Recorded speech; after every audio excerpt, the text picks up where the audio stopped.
On episode 60 of Chit Chat, we take a look back at our top 10 lists for the games of 2018. Did we know what we were talking about, or did we miss the mark on some? You be the judge as we take your live questions and talk about some other things we've been up to. Hey everybody, welcome back to Chit Chat. This is episode 60. That means we've done 59 of these already. We've lost track of how many we've done live, but this is our 60th episode of Chit Chat.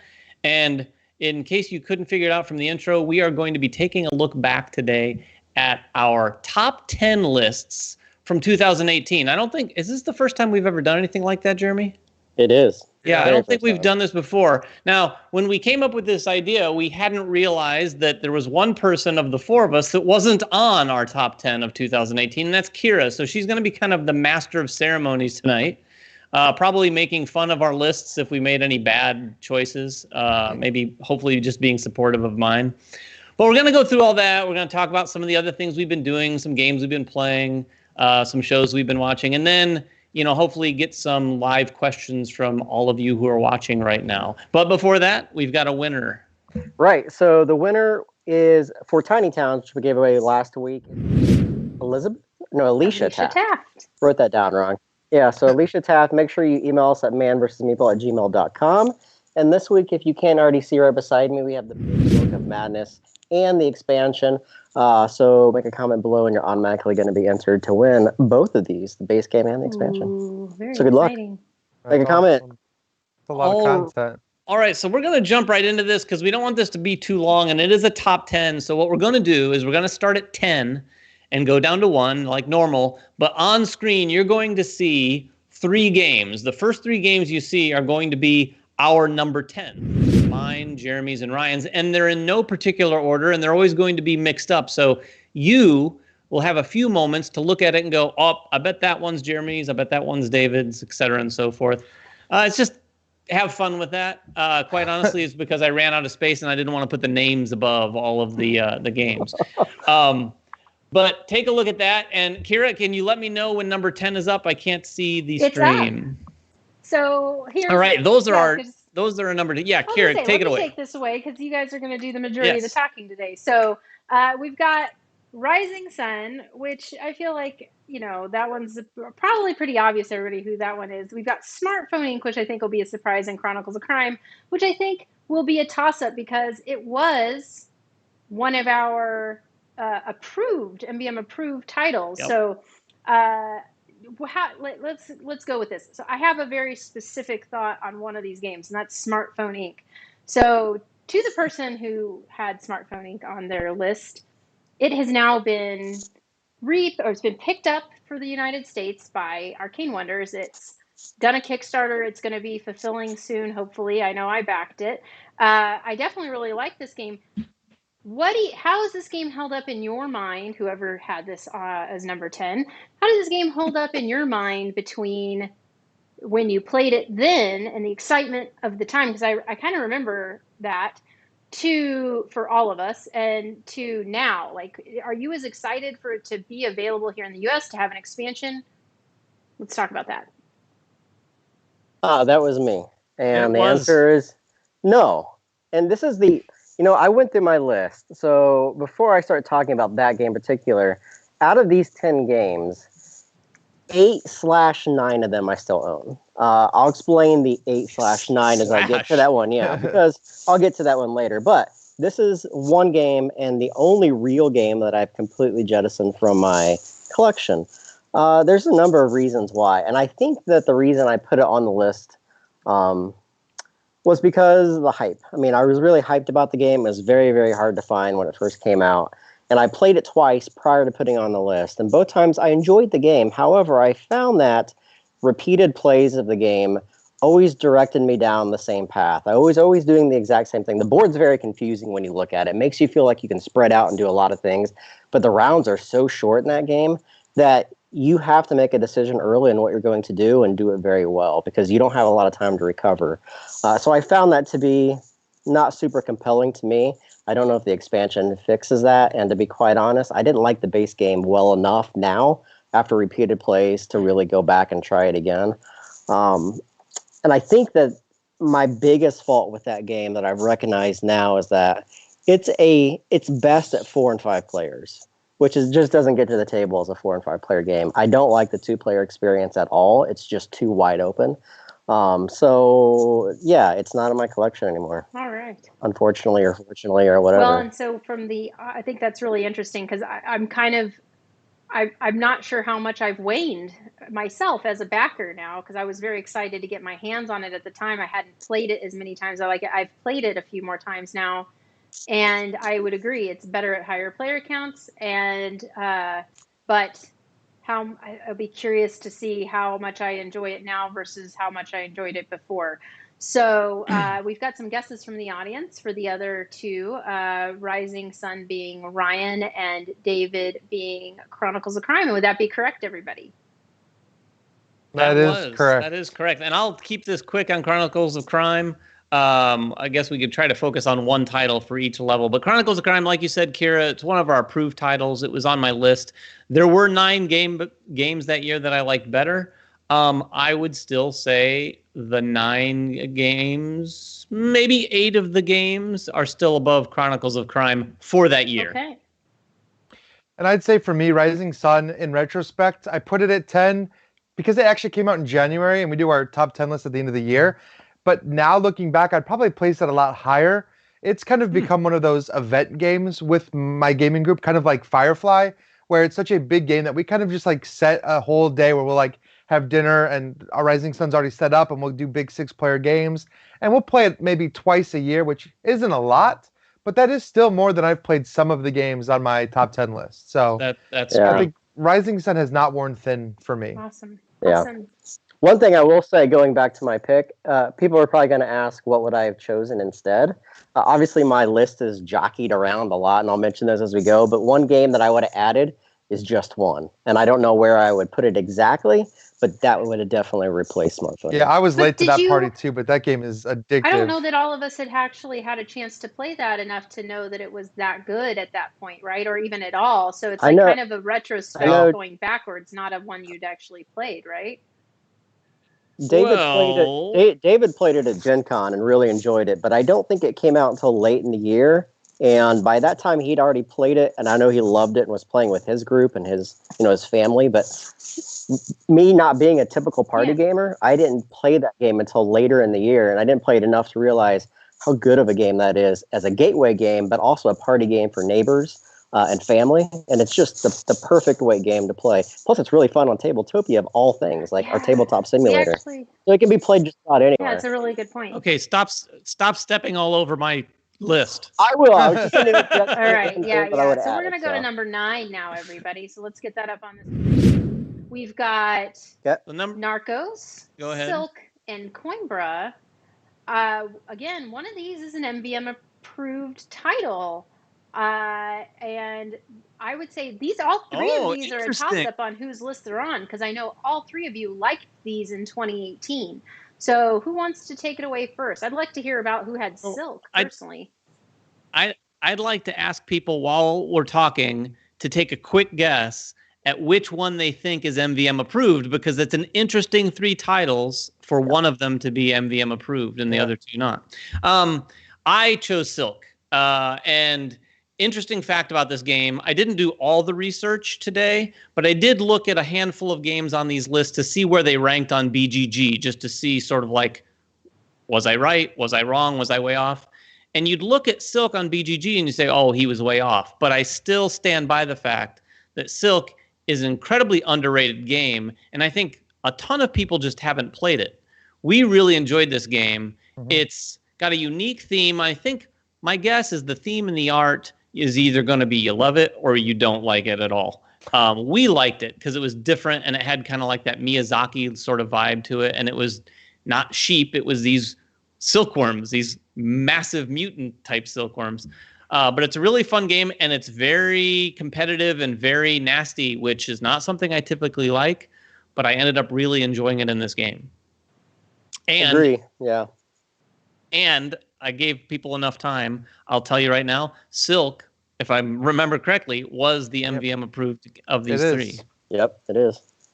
I chose Coimbra, and I just recently played that with you, Kira, on Tabletop Simulator, just because of the COVID-19 thing. And my statement last week stands. I like Coimbra.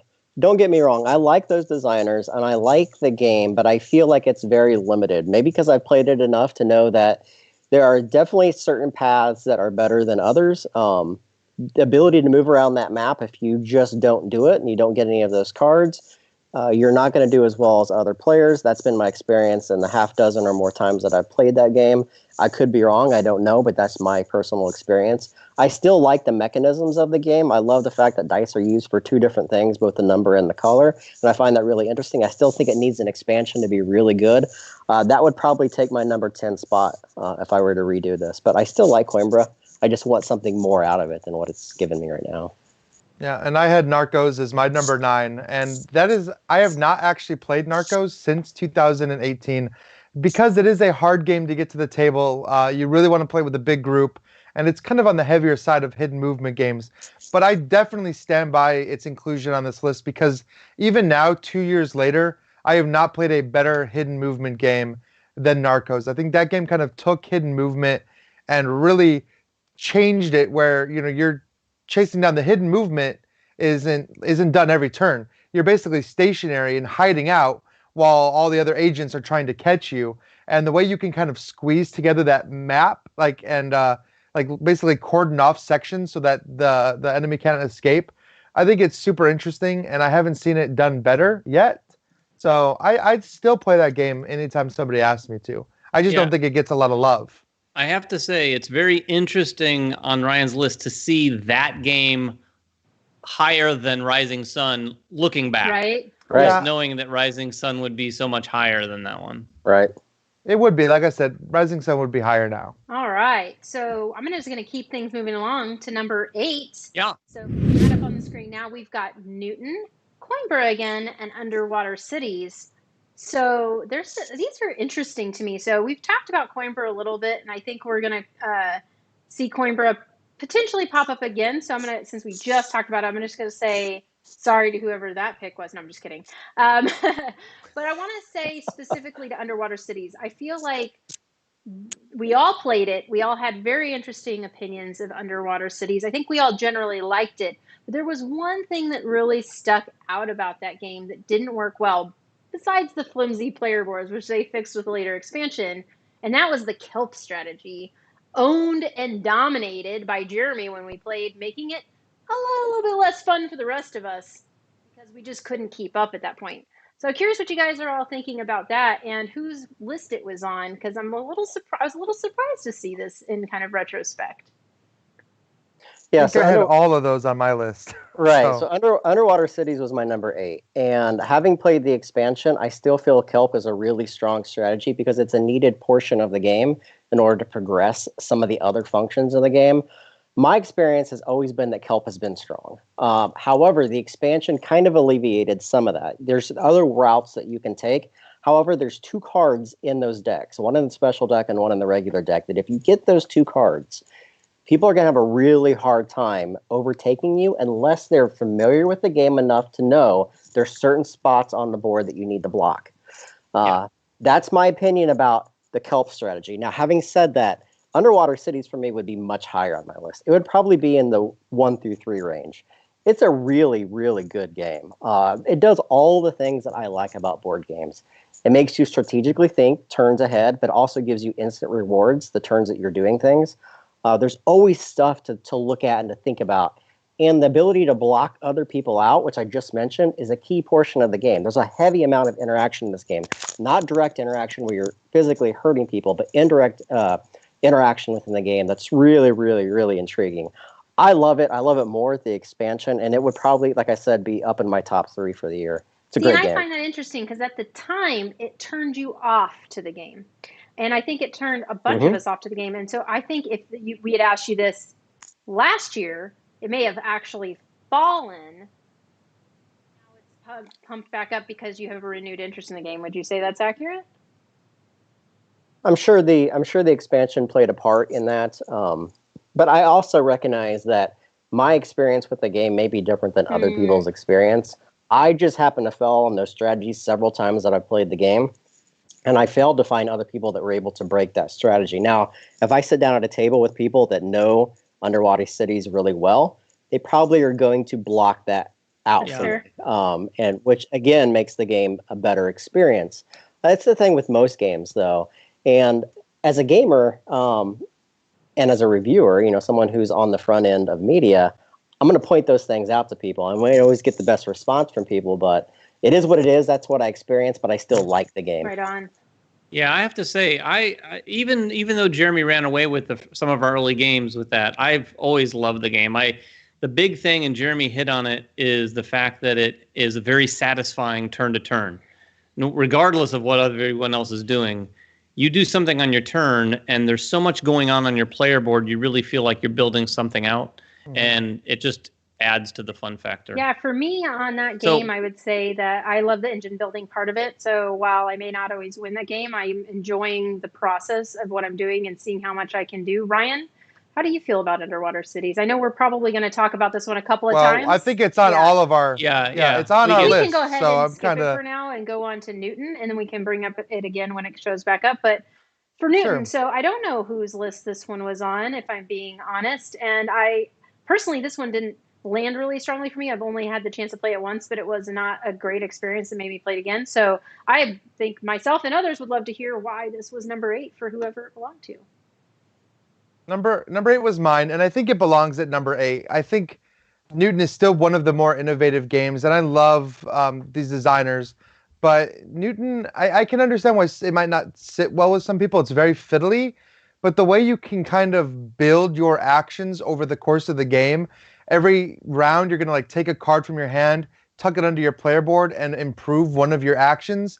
I think that makes the game very interesting for me because you can build out your player board in a ton of different ways. And the game does have you collecting books, which can be a little fiddly, but the way you position those books in these different rows and columns is going to unlock different abilities. And so you can really play a very different game of Newton every time you play.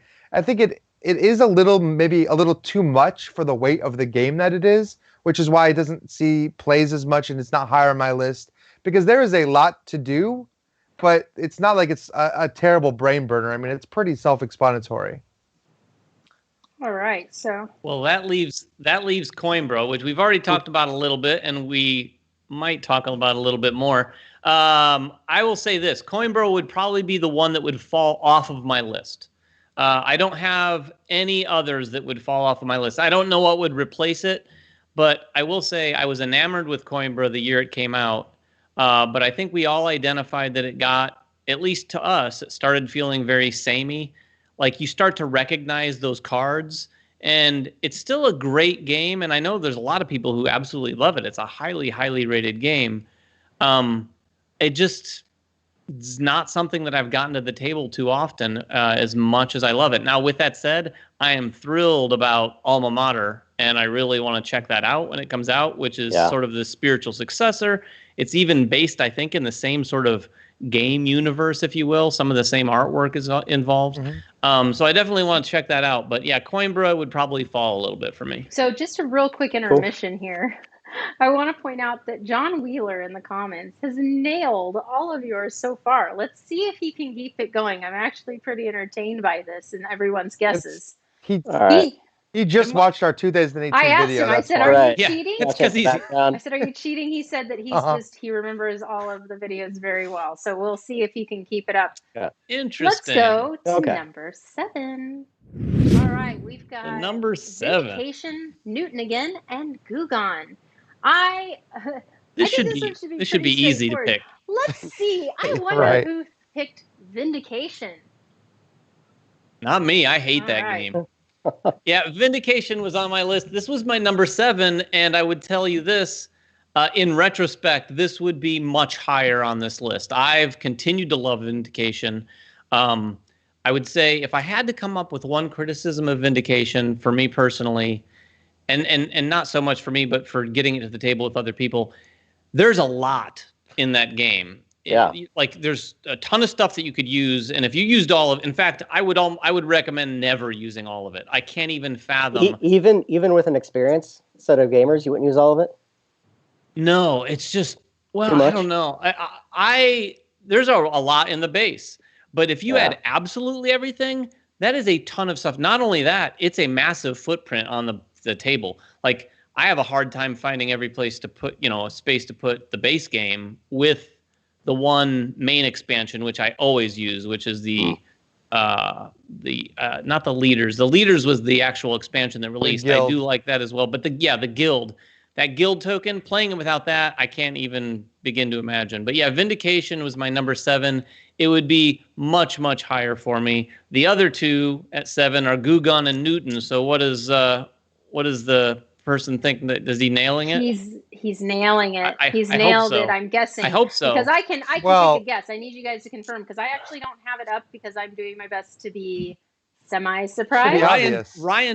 Ryan just did Newton, so that right. It's not him. So I'd say at this point we know that I didn't put Jeremy's and Gugon is Ryan, right? That's right. I did Gugong, and this is kind of funny because when we went to do our 2019 list, Jeremy and I talked about this, and he was like, "Didn't Gugong come out in 2019?" And it kind of did, but Kickstarter backers got theirs in 2018. So there was like a lot of. I almost had it on my list 2 years in a row. So yes, I still really like Gugong. I still think it's a great game. I still think every time I play that game, it triggers different strategies. And we had the opportunity to play the expansion, which isn't out yet, but that is going to breathe new life into this game. Yeah. The expansion is very cool and offers a bunch of different modules. So I think people will be playing this well into 2020, 2021. Yeah, beautiful production too. Absolutely. Gabriel nails it on their production stuff. I picked Newton, and I just played Newton maybe 3 weeks ago with my wife, and I really still like the game. It's not a game that I'm typically going to break out and play or suggest people to play, but I love the card functions. I think it's called Great Discoveries, which is the little mini expansion. We played with that, which adds a bunch of new cards and a bunch of new tiles that you're going to interject into the game, which changes the dynamics of the cards that you play and the ones that slide underneath, which again breathes new life in the game, kind of expands your strategies out. But I really like the game. It's just super bland to look at. Like, it doesn't stand out in the whole echelon of other games that those Italian designers have made. So it kind of falls below those, but it's still a really, really solid game. So especially I highly suggest Newton. Compared to Coimbra, which is like so bright and vibrant, and then Newton is like dry. It's the polar opposite. It's a brown slate throughout, and it's not super cool to look at, but it is fun to play. And I think it plays just fine with 2 players, which is the good thing too, for me. All right. Let's see then. That means we're going on to, let me make sure I've got the right one up. This is number 6 now, right, guys? All right. Let's see. Number 6. 6 is Blackout Hong Kong, Underwater Cities again, and Just One. I don't know. I mean, well, I'm trying to think back. We just talked through a few of them. Underwater Cities was on Jeremy's list, so this leaves Ryan or David, and I'm going to go ahead and guess that it's Ryan because I bet Just One is David's because I feel like David was the only one who, like we talked about earlier, is really the only person who really caught on to the Just One deal.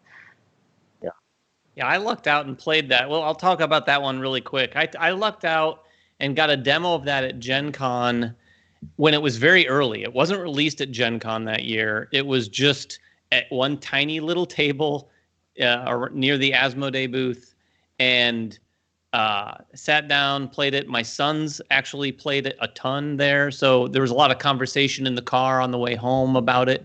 And I really can't remember. I have to imagine that it must have come out at the very, very end of the year. I thought it was Essen, right? Like, I don't know. No, well, maybe it did. It probably did come out at Essen there, but I think in the States it released in December. Like, literally is one of those like really like Christmas time releases. So it came in under the wire, and I added it. And it's kind of stood the test of time. Just One, even since then, Medium's really the only other game that's coming out or that's come out that have kind of taken that spotlight of like, oh, this is the big sort of social party game. And even that, I don't think has eclipsed Just One. No. Yeah, Just One is good. I already mentioned that. I like that game a lot. It's a great game. If you guys have neighbors or maybe family members that want to learn games, like, it's the perfect game to sit down and play with people that have never played a game. It's a really good introduction.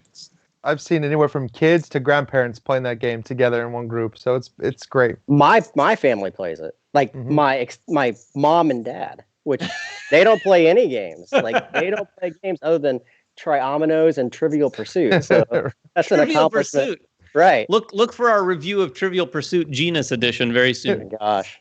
So I picked Blackout Hong Kong, and this would probably be my 1 or 2. I love that game. I think it's one of Pfister's best games. I don't understand why people don't like it. I think it's really, I don't get that. It's such a thinky game. Like there's so many layers to that game that you have to consider every time that you play it. It's a great 2-player game. It's a great 4-player game. The new, I don't want to say it's a revised edition, but there was a couple different editions that came out. One that came out overseas first, and I believe it's the new American version as well. If you have the original, it's very slate and very black, hence Blackout Hong Kong. But the new one has like these gray undertones with the board and the cards. I like the change. I think the change was needed to give the game a little bit more pop because it's very monotone throughout. So I think the components got better with the revised edition. But even then, the gameplay is super solid. And it's Pfister. He does a great job with all of his stuff. Yeah, I admire the game. More. I admire the game. I would say the thinkiness is what starts to hurt. Like it's a little too much for my wheelhouse anyway. Sure. And I'm shocked to hear you say one of his best. I mean, I know he's done a lot of games, but I certainly prefer like Maracaibo and Great Western Trail to this. But like I said, I appreciate the game. Yeah, well, that leaves me with Underwater Cities. I loved it. Like, I'll echo what Jeremy said. It did have some problems with maybe a strategy being more powerful than all the rest. But what I've seen since playing it, and I still play, I think my last game was only 3 or 4 months ago, right before the quarantine hit, we played it. And I'm seeing scores higher and higher and higher every time we play. I've seen scores higher than we ever scored, even relying on that kelp strategy. And of course, having the expansion, which comes with a bunch of different modules, helps, but I still think the actual, if you're not looking at scores or strategy, the turn-to-turn gameplay and the decisions you have to make in that game are so satisfying that it's just fun and interesting to play and try to achieve your goal. Even if you don't win, you still are building out your board in the particular way that you wanted to build it out, and that draws me back into it every time. Yep. All right, so that takes us to number 5. On 5, we've got Blackout Hong Kong again. We've got Quacks of Quedlinburg, and we've got Chronicles of Crime again. Much higher on somebody's list than we heard it previously. I mean, Quacks is one of those interesting games. I think we should talk about it first because we've touched on the other 2. We should talk about all 3 and where they ended up on your list. But who had Quacks up so high? I know. Do you?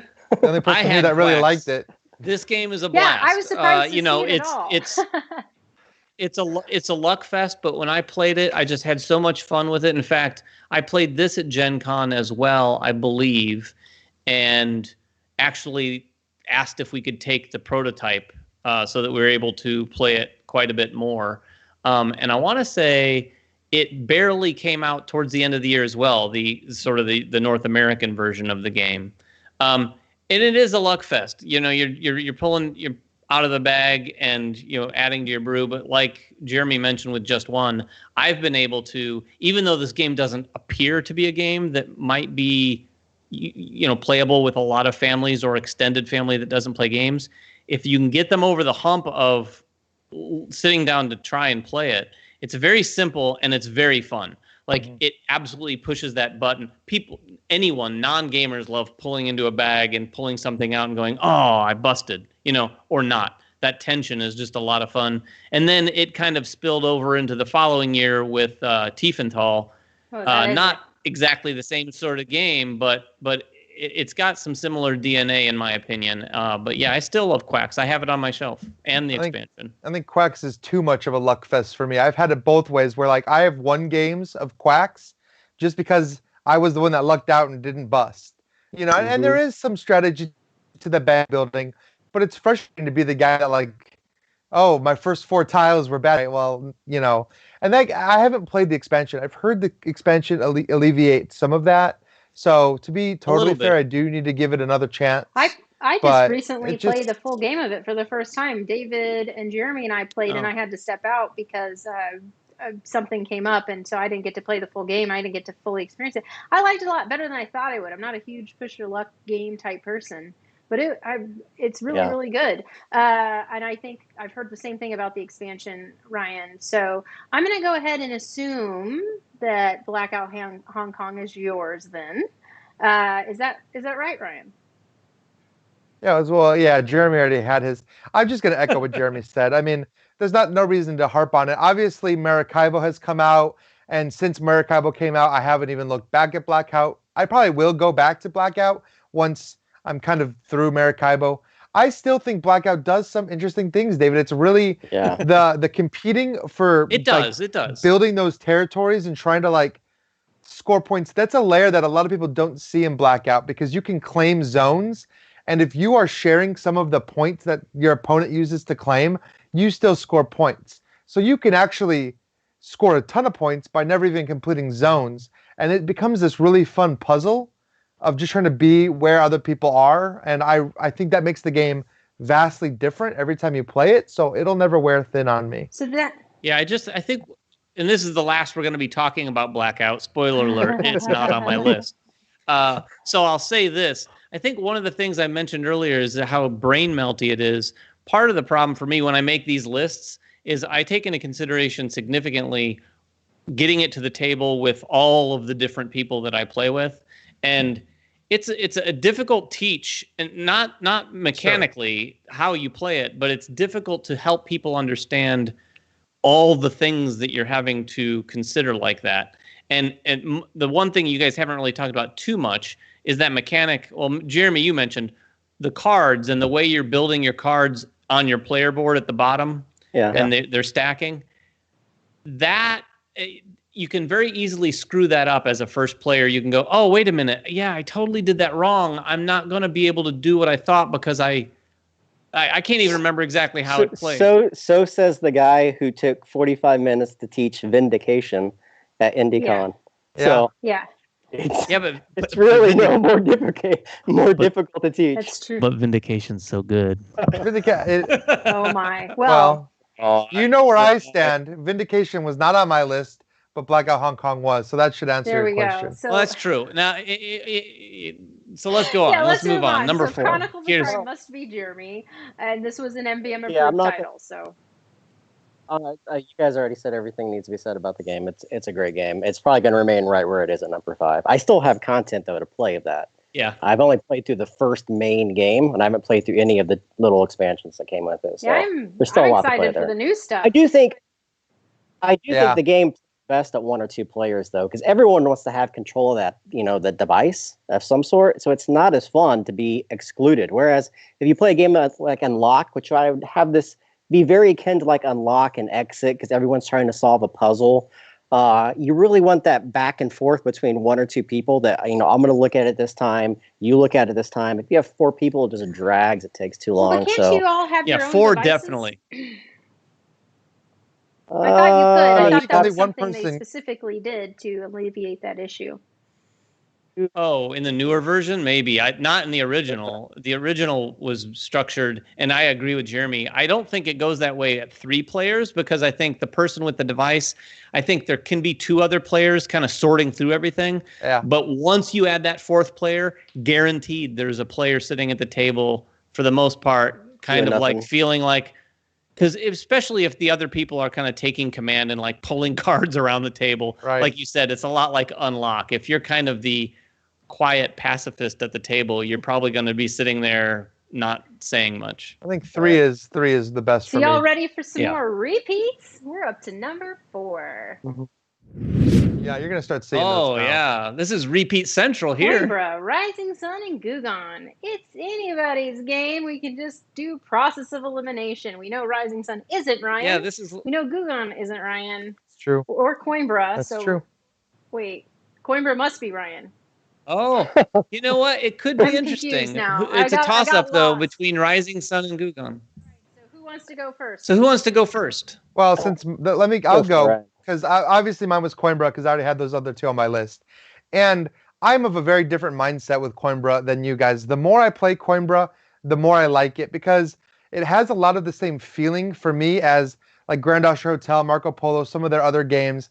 I like the unique dice, the way you're using the number and the color. But the beauty of Coimbra for me is that you can teach it in like 15 minutes.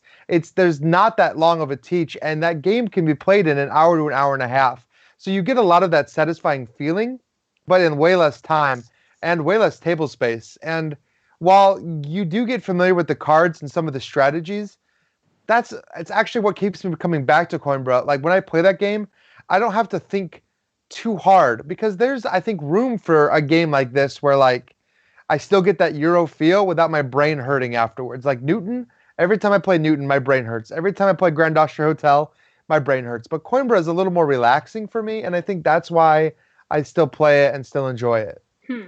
Interesting. Fair point. All right, so who had Rising Sun? I had Rising Sun, and it would be higher on my list as well. Higher? Yeah, Ryan, you nailed this. Like, this is an event game. In the echelon of Eric Lang big games or his trilogy, I think this is a better game than Blood Rage. It's far less swingy with the scores at the end.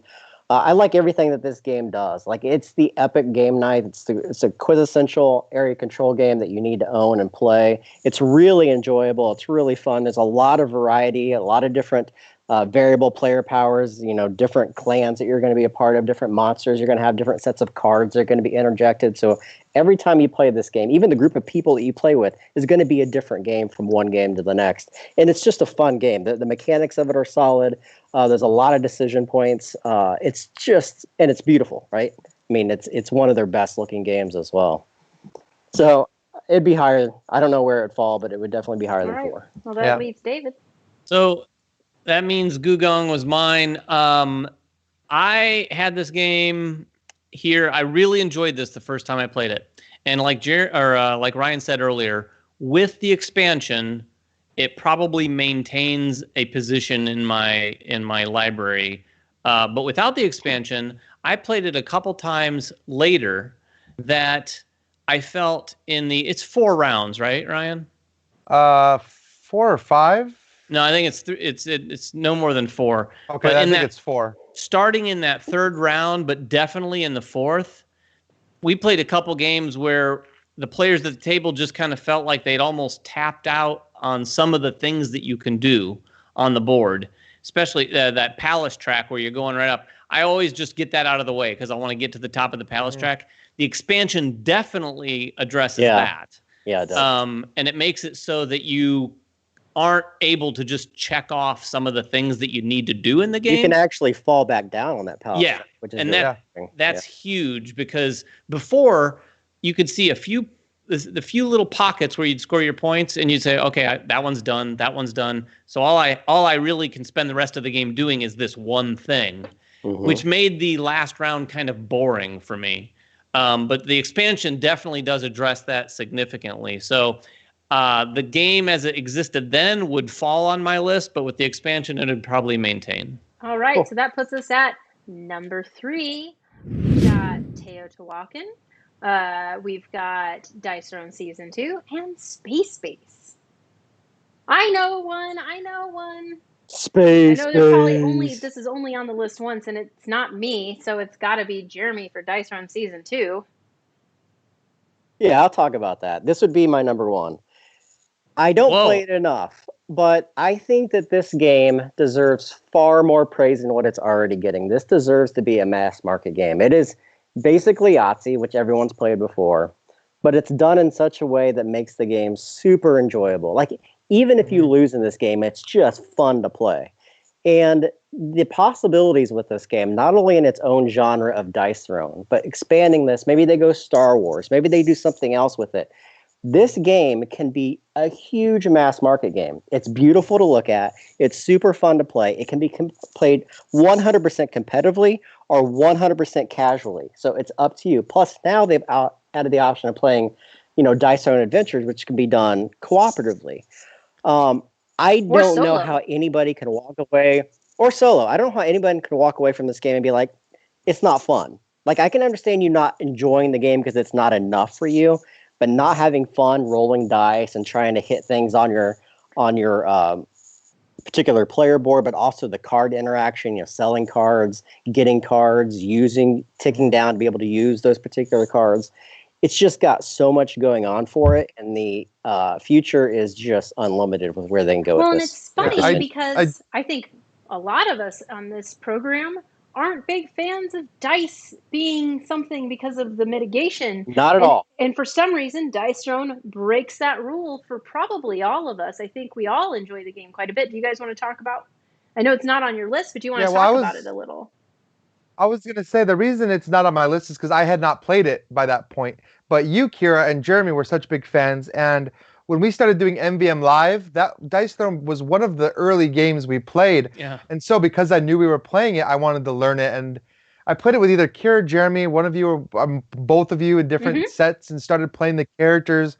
And I didn't want to like it because of the randomness, but I just loved it. Like, I found myself cheering at the table, and like, sometimes when a dice don't go your way, it's frustrating. But for some reason in Dice Throne, it's not. It's just part of what happens. I think the big thing for me that makes it so compelling as a dice game is that there's a lot of mitigation with the cards. If you play the game strategically and you hold your cards for the right time, you're going to pull the right dice that you need at the right time. There's a lot of things that can either really reroll or just flat out change your dice.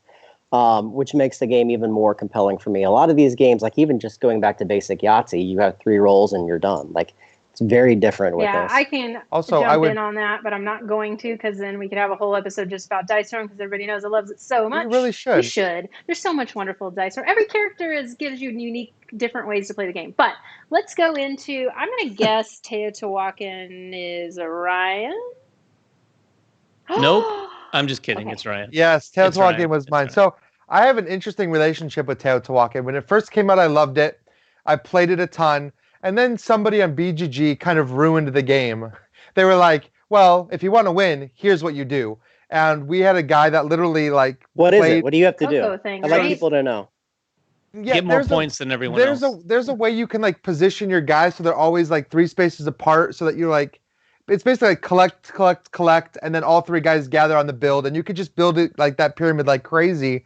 And there was like a particular route to take, and we played it with a guy in game night. He just stomped us, had the highest score I'd ever seen, and he pulled up his phone and he was like, well, yeah, here on BGG, this is telling you how to do this. Is there no way to stop that within the game? Well, if you know that it's going to happen, you can try to get there first, so that when they get there, they have to pay, because you have to pay for other people being on the space. But I will say the expansion has fixed all of that for me, because there's so much more to do in the expansion, and especially with the variable, like moving things around the board and having some of those new tiles, and they changed the way some of the actions work. So the expansion really saved this game for me, because I was about done with it. And then I played it again with the expansion and just had a great experience. And there's been another expansion even since. And these are adding like variable player powers and seasonal events and things that are making it so you can't just sit there and do the same strategy every time you play the game. And so I really appreciate it for that aspect. So I would never play this game without the expansions. Right on. So then that leaves Space Base. Space Base is an awesome game.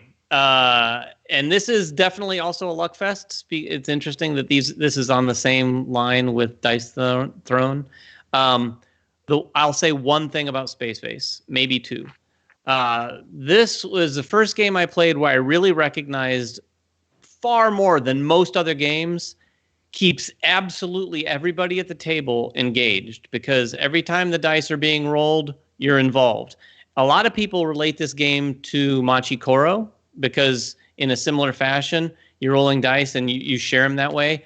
The cool thing that Space Base does, that, correct me if I'm wrong, at least base game Machi Koro doesn't do, is you're allowed to split the dice. So if you roll a 5 and a 4, you can use it as a 9, or you can use it as a 5 and a 4 on your board. So it gives you the feeling of choice and decision a little bit more, I think. And everyone else, that game, when it's someone else rolling, you'll find yourself rooting as much or more for the cards you have above your board as the ones you have on your board. And then the other thing I'll mention, it's amazing to see how AEG has picked up on the concept of involving everyone around the table at once. So many other of their games make an effort to do that as well. I don't know if anyone's played Ecos, but Ecos does the same Love thing. Ecos. Yeah. In a bingo sort of way. You're calling out something and everyone is doing something. And for me, one of the biggest complaints my sons have when they play a game is they hate downtime. They absolutely can't stand sitting and waiting for their turn. So if a game just keeps everyone going and everyone's playing at the same time, it's awesome. And Space Base is great. Excellent. David, have you played through the Nope. Pluto expansion? You still haven't done that? No? No, we started it a little bit. I played like 2 sessions into it with one group, and then we didn't finish it. So if I do it again, I'm going to start over with probably Alicia and try to get into that so that we can incorporate it. I do have the big box, the command station or whatever it's called. It's all in there. We just haven't played through. Does that have new content too? The command box? No, well, not content. It came with, if I remember correctly, it came with materials or components to increase player count. Yeah. But nothing more than that, really. Well, Interesting. I think I would like that game. I like that game a lot. I think I would like it more if it didn't have the race in the name. Like if it was a set number of rounds and you're just trying to compete to get to rounds. Like I always feel like that game, you know who's going to win at a certain point, and there's nothing you can do at that point. Right. Once somebody gets an engine that's scoring them a lot of victory points, and you look at yours and you say, I haven't even started my engine for victory points. It's like, I'm not going to be able to catch up with And that's the reason why I ask you, Dave, because I want to know if there's anything that fixed that in the game. Oh, yeah, that's interesting. I want to take a look at that. I think there's probably not a lot of interaction type stuff in that game, because I do think the type of people who like that game are probably also the type of people who don't want their stuff messed with. Right. But for us, it could be cool to have some things where you're attacking some of the things. So if someone does have a really good engine, you can go, nope, that's gone. My only experience with this game was I was at BGG-Con one year, and I went, I'm going to go find David on one of my breaks from working a booth. And you were like, you don't know what Space Base is? You gave me the whole overview and said that you would teach me, and then you never did. So... Yeah, I still will, but I remember that BGG-Con very well, because Space Base was definitely one of my. Every time I saw it, it was my go-to. I was like basically telling people, like, "Have you not played this? Let's go play." Awesome. Well, let's move on to number 2. We've got a repeats here and something new. So Teotihuacan, Underwater Cities again, and Gone Clever, or That's Pretty Clever here in the U.S. That's pretty clever. Pretty clever. I don't know who that is. I do. There's one person here that's played it like 150 times. Let's save that one for last. Let's start with Teotihuacan, and I'm going to guess that is Jeremy at this point. It is me, and I don't know where I'd put it on the list still. I still like the game quite a bit. I've not played it. Well, I've not played it in quite some time either. I think Ryan's probably played the game more than I have at this point. I've played the mini expansion, but I've not played the main expansion, if that tells you anything about it. I still enjoy the game. However, I can tell you unequivocally that Tekenyu, which is the next game coming, is a better game. It is really, really, there's a lot of cool things. It's very different. But they both start with a T, and they're both. I decided that all Board and Dice games start with a T. Am I wrong? No, it's Tassini's games. They actually have a third game coming out in like November that also begins with a T. Like Daniel Tassini, if you've noticed, most of Tassini's games start with a T, going back even to Zolkin, which was a T. So he's like it's kind of like a Friedman Freeze thing. It almost is, yeah. So although I think the one coming out from them in November, not named Tekenyu, I don't know the name of it, is from Terzi, not from Tassini. Oh, there you go. Something different. But anyway, regardless, I still like Teotihuacan. I just not played it. Like, I can't even comment right now about what I remember, because it's been over a year since I played that I remember game. liking it. I still like it. And we all said we were going to play collection. it again. I own all. Yeah, I mean, I own all the content still, but I need to get to the table. So, Ryan, you're going to be in charge of learning the new expansion and teaching it. I love the new expansion. So as soon as this quarantine's over, we're like counting down the days till we can all get back at the table together. I know, right? So TTS it, can't we? Is it on TTS? If it's on TTS, we can play it. I'll bet it is. And speaking of TTS, I'll talk about my title next, and that's Underwater Cities. Am I the only one who haven't talked about it yet? Yeah, I think so. So a couple things I want to say about Underwater Cities. Jeremy touched on it a little bit, but bar none, those games that make you sit there quietly to yourself and sit there and go, Please don't go there. Please don't go there. Please don't go there. No other game comes close to this one, in my opinion. yeah. Any other worker placement game, I've never played another game where I just sat there and thought to myself, almost like after the first round, almost every action, you're like, oh man, you better not go there. So first player, or going first in that game can be huge. The thing too about that game, though, that even if people take the spot that you go to, there's always good options. Like there's always something good to do, which is a very rewarding part of that game. Well, there's always mitigation too. There are some cards that let you copy actions that other people went to, or like take actions again. There's lots of different ways that you can get around that, which is good too. Yeah, that's really fun when you have one of those cards in your hand and you know that everyone else knows that you want to go to that spot. So you're sitting there thinking, oh, he got the first player. He's going to go there to block me. And then I'm going to go, I've got this card that lets me copy that space anyway. Yeah, that's a really satisfying game. And like I said, TTS, I don't know who the guy is that that scripted this on TTS, but it is one of the better scripted games available on TTS, and the guy has done a ton of games on TTS, and they're all really well scripted. Yeah. Does that have the expansion with it? I don't think it has the expansion. Oh, that's I haven't checked, but that's the one thing I've noticed about at least a fair amount of stuff on TTS is, at least the ones I've been playing, a lot of them stop shy of having just the base game, or maybe even portion of the base game. Yeah, I would say that's like one of the most fun and frustrating parts of Underwater Cities is the hoping nobody goes to your spot. So then that leaves us, and John has in the comments, of course, let us know what the next Thirsty game is. I am not going to attempt to pronounce it. No, Tawan is no. It looks like the hardest one. Tawan Tensuyu. There you go. Jeremy for the win. Tawan Tensuyu. All right. We'll have to figure that one out. Hear me read it. Yes. Did you get that? Did you like that? There you go. All right. So we are going on to Ryan, and that's so clever. Yes, which is, I think, still holds that spot. That's pretty clever. That's pretty clever in the United States, I think is what they called it. I have played that game hundreds of times on the app, and the sequel twice as clever. They also have an app for. So I like to call that one Double Guns. Not only did they come out with these both of these games, I could call it Double Guns. So not only can you have single guns and double guns, Wolfgang Warsch actually went back and redesigned both games. So you now have like a second mode. If you play on the app, there's like Gonshan Clever has two different boards that are similar, but yet very different in the way they score points and trigger abilities. And he did the same thing with double guns. There's two boards there that again are very different. So you have 4 different boards you can play on this now, and I still cycle through them on my app. If I just have 15 minutes to kill, or I'm in a car ride, you're probably still finding me play Gons.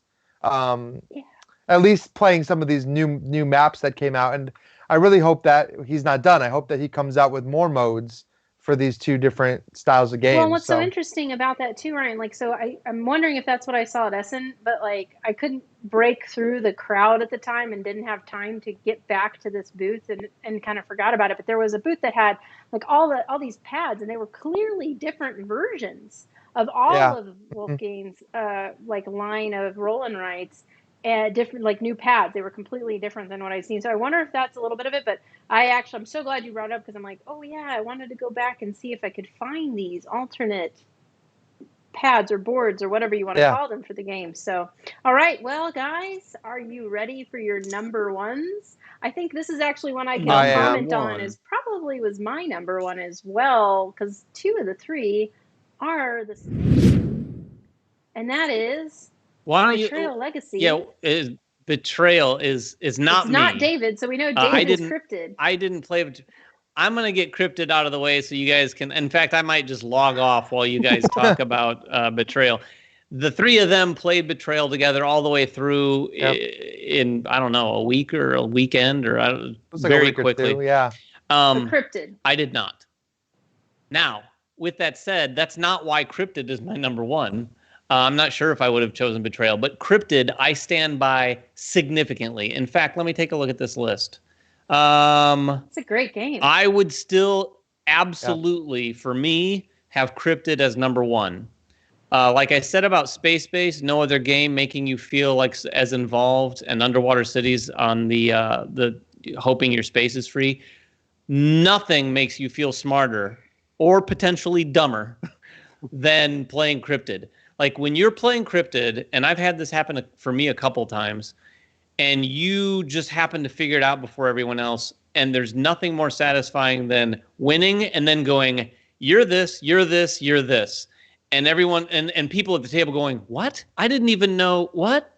Like, you just feel so smart when you do that. Now, like I said, on the flip side, I've been in the seat where I'm like, I had no idea what was going on and someone else won. You feel really dumb.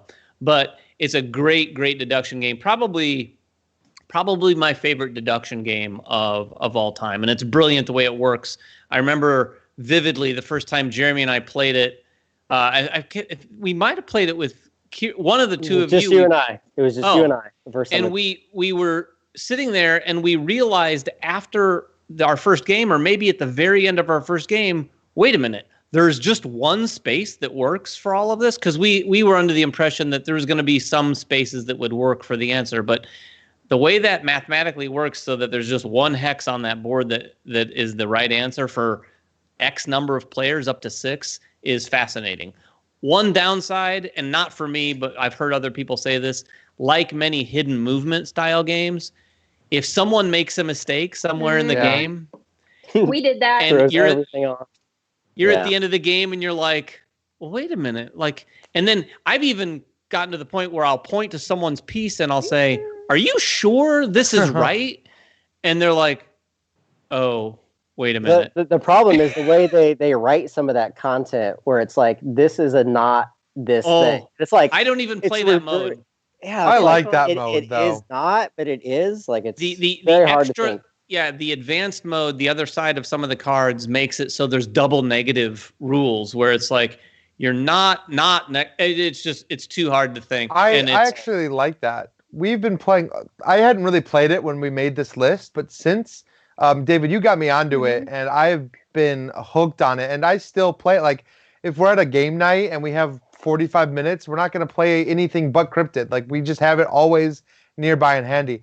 We kind of have to play with the advanced stuff because it's gotten to the point where the basic rules are too easy now. We kind of know exactly like what to expect or like what guesses to make. So, but that advanced content is a double-edged sword. Sometimes it's so difficult that we're all just sitting there scratching our heads and we can't put 2 and 2 together. Yeah, I think we played it. I played it for the first time at your house, Ryan. David brought it. You were having some all-day game that was day, not a good. And I think we had that was a bad experience. Drinking. We had some people who weren't paying attention, and it was definitely that first experience where you were having to say, "Are you sure that's right?" Yeah. And I was not fun. super turned off by the game. It was not until Yes, much later that we replayed it that I found that I actually really liked the game. So.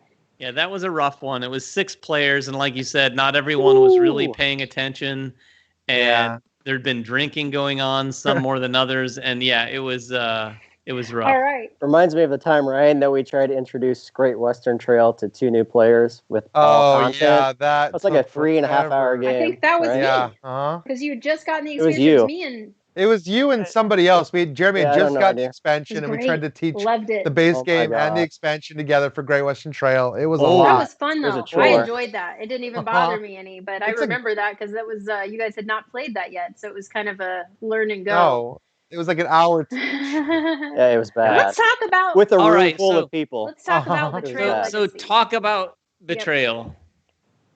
Jeremy, you wanna- Sure. I mean, David already mentioned the 3 of us played this. I like these narrative games that take a while. We've played several of them over the years. They always bring back great memories because it's a communal thing. You build friendships. You get to hang out with people that you enjoy. Unfortunately, we have a lot of games here right now that fall into that same bucket, but with COVID, we can't play them. So I know it's made frustrating. things hard. So you always remember back to those moments. In fact, I've got a framed picture on the stairwell leading upstairs of some of that content where we hand wrote some things on those cards. So they're always great memories. The problem with this, and putting it number 1, is I'll never play it again. Just because of the nature of the game, I know the storyline. I have no desire to play Betrayal Legacy or just Betrayal because it's not that intriguing of a game naturally. What made it fun was the legacy portion, and they nailed the legacy portion of it. It would probably be my I don't know. As a game experience, it was my best game experience of the year. But as a game, it's much lower on the list. I don't know where it falls, if it'd even be on the list, because it's not naturally a fun game to play over and over and over. It's the narrative that just drew us back in. The same could be said for a lot of these games that are just kind of repetitive. You do the same thing, you know what you're going to get into. It's the communal, it's the aspect of playing a game with someone else. There are games that do it really well. Sleeping Gods is one of those that I know the gameplay is really good and also has that really fun narrative in it. So I feel mixed on where I put the game. I don't know where I would put it. Because you had said, Ryan, let me remind you that, something you said before you answer. When we got done playing this game, you and Jeremy got into, and I think we even did this in our review, we got into a big conversation about how you would play the finished copy. You're going to get it. You're going to play through it again and then have your own finished copy that is now a copy of Betrayal that you would play over and over again. Yeah, Jeremy, go ahead. In fact, he said that he was going to buy a new copy and play it with another group of friends. Yes. And I can guarantee you he hasn't done that with this game. And I can also promise, and I don't know, that he hasn't done it with Clank either. Now, to be fair, we actually let me translate. Stop picking on me. We did find our group. We found our group for Betrayal. We bought the game again. We have it. And then this was like in February. We were talking about when we were going to start, and then COVID hit. And we started playing Arkham Horror instead. And that's actually been a really great experience. But as soon as this outbreak is over and we can get out of the house, we are ready to start our Betrayal expansion, or like play through Betrayal again. Which is nice because it's been 2 years, so it's going to feel kind of fresh. And just like in regular Betrayal, there are a ton of scenarios. We played maybe half of them. So while the overall story is going to be the same, we're probably going to see some different stories. And if something feels a little too familiar, I might steer in the opposite direction just so I can kind of try to see some of that new content. Now, the reason why it's number one on my list, and this is something that David mentioned earlier, it's very hard to make these lists because am I rating the quality of the game, how good the game is? Am I rating how often am I ever going to play the game in the future? Or am I rating how good was the experience? And if it's that third one, this game deserves to be number one. It was my best gaming experience that year. It's one of the best gaming experiences I've had since. Clank Legacy was another great gaming experience. And actually, Matt Goldrick and I are getting ready to play through Clank again as well. So that should be fun. But those were just some of my best moments. I mean, you were mentioned hanging that on the wall. Every time I go down your stairs, I see that. I'm like, oh yeah, I'll look through and remember some of those cool moments that we had playing that game. Yeah, I think for me, it definitely was my favorite experience of the year. But I kind of have to go back. I think Jeremy just said Dice Throne was my number one as far as overall just game and how many times it hits the table. I mean, I got that game originally for my husband for his birthday/Christmas. Like I got him the first season, and then the second season was showing up for his Christmas present. And because he likes dice games, and I inherently don't enjoy all that dice unlucky stuff that happens. And I fell in love with the game, and it definitely bumps up. I would say I'd probably be in the same position as Jeremy's, bumping that one up. But Betrayal Legacy, I'd never played Betrayal. You guys introduced me to it. I really enjoyed it. I actually considered doing what you said you were going to do, Ryan, and getting it to play with my other group of friends. But I kind of just kept going back to, I already know what's going to happen. It's not even fair to them. It's not going to be the same experience for them as it is for me. I'll probably get frustrated because I'm like, you guys don't get it or something, because I know what's going to happen. And so I opted to not go through it again personally. And I've just been enjoying the experience that we had, and I'll savor that, and that'll be what it is for me. Yeah, I think it's completely fair to put an experience on an annualized top 10 list because it is with respect to what happened in that year.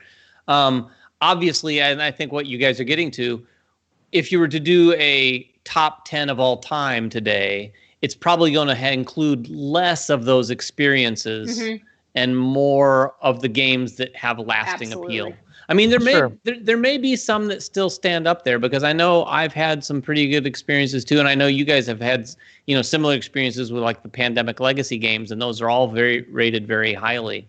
But it is interesting when you're looking at either a top 10 for the year or a top 10 of all time, how that changes. Yeah. So that's our top 10s, and we're not gonna keep you guys much longer. We've all been playing some games. They've mostly been most of the TTS games that we have been playing, some video games, watching some television. Jeremy, I want to mention you've been watching Community, right? I have.